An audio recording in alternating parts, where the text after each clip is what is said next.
Watch Dogs 2 was a very shallow game. Not in content so much, but definitely within the story.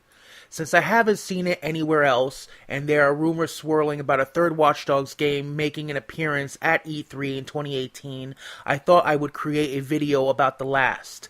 I can't for the life of me understand why people think Watch Dogs 2 is better than the first Watch Dogs. After playing both of them consecutively, playing the Bad Blood DLC, and reading the Dark Clouds book, I can tell you that this is by far the shallowest story when it comes to the series. Just about every mission played within the story feels like a group of teenagers, or at the very least young adults, who were lashing out at the system for the sake of lashing out at the system. Good intentions aside. I couldn't even bring myself to kill any of the security in the building Marcus infiltrates because they're just doing their jobs and Marcus is the one breaking into the building. And I didn't like the idea of going into a level using a machine gun on every person in the level and then having him celebrate in the cutscene about how good a fucking job he did.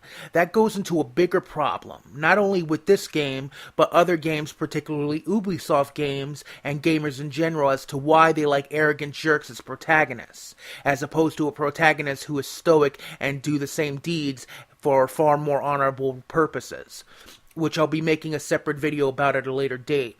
It wasn't until Horatio was killed that I actually felt the story go to a deeper place. But within a few missions, you get some sort of justice for your fallen friend, and then he's almost completely forgotten about. I felt no deeper reason other than to create chaos within a system that was unfair. It seems like the backstory that set Marcus Holloway on his path is more interesting than the story within the game itself.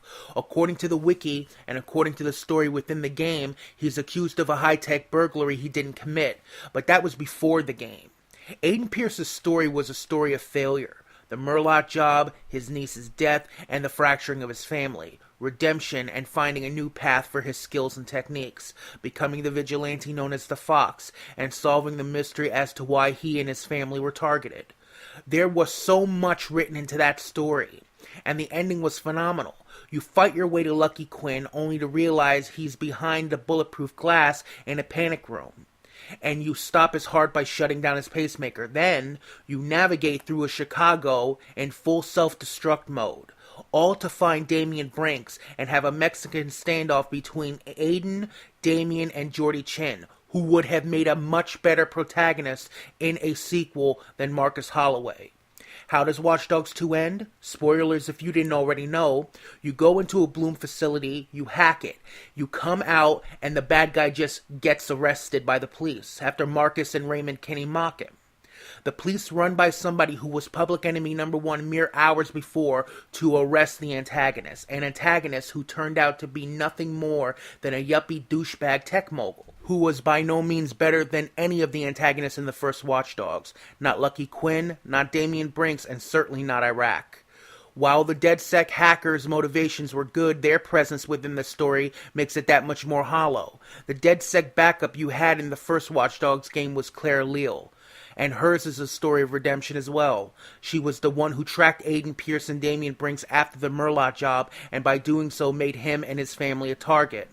Whereas Marcus Holloway's backup is just a group of teenagers / young adults whose reasons for doing what they're doing are as shallow as Marcus. And the DedSec that was shown in the first Watch Dogs, I was under the impression was going to be a more infamous group of hackers. What did they turn out to be? Exactly what Iraq said they were.